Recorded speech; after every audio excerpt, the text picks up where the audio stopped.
ចិត្តនឹងបរិសុទ្ធដើម្បីបូជាគុណបរតនត្រ័យអ្វីដែលបូជាឲ្យបានបុណ្យបំផុតគឺការបដិបត្តិបូជានឹងឯងបាទការបដិបត្តិបូជានេះបូជាដល់ក្រៃលែកតែយើងនឹងមិនសូវយល់ពីការបូជានៃការបដិបត្តិទេ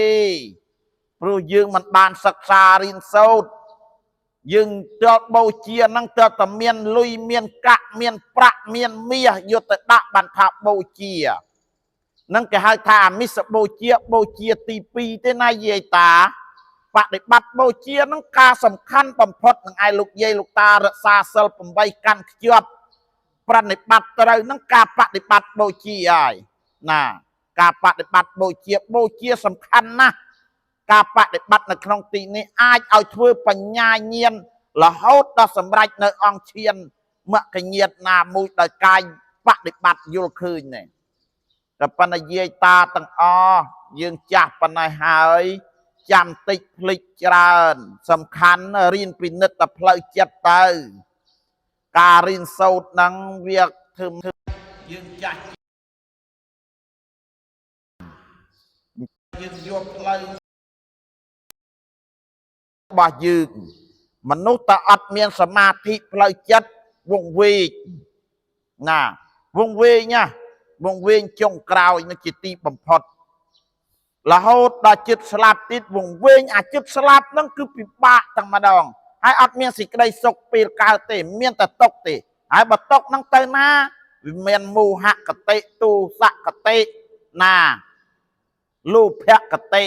វាលំអៀងទៅខាងនរុខាងប្រែតខាងដីរឆាតនឹងធ្ងន់ណាអញ្ចឹងយើងរៀនធ្វើចិត្តឲ្យហើយទៅអត់មានអស់លុយទេលោកយាយលោកតាការបដិបត្តិបូជានេះសំខាន់ណាស់តែបើលោកយាយលោកតាមិនបានសិក្សាសូត្រ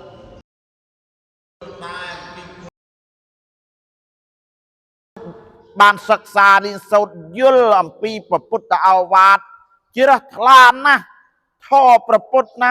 ពីរស់រហូតដល់ឆ្អឹងទៅទៀតបើសឹងថាគ្មានអ្វីដែលកាត់ថ្លៃបានទេតែបើយើងមិនបានយល់ទេមិនដឹងថាមានន័យថាម៉េចទេ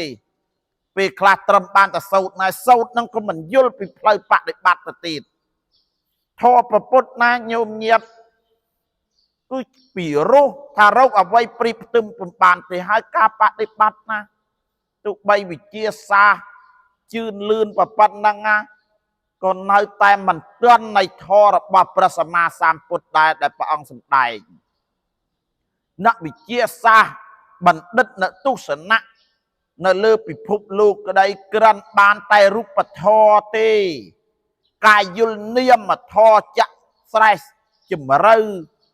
នៃការបដិបត្តិនោះมันអាចយល់បានទេចឹងបានយាយតាទាំងអស់ប្រឹងសិក្សារៀនសូត្ររៀនស្ដាប់ធម៌ឲ្យច្រើន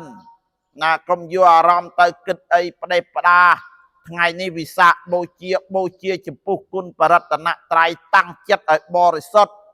ណាចឹងប៉ុណ្ណឹងចោះសូមជូនបុណ្យកុសលលោកយាយលោកតាទាំងអស់សូមរួចចាក់ទុក្ខសុខចម្រើនសព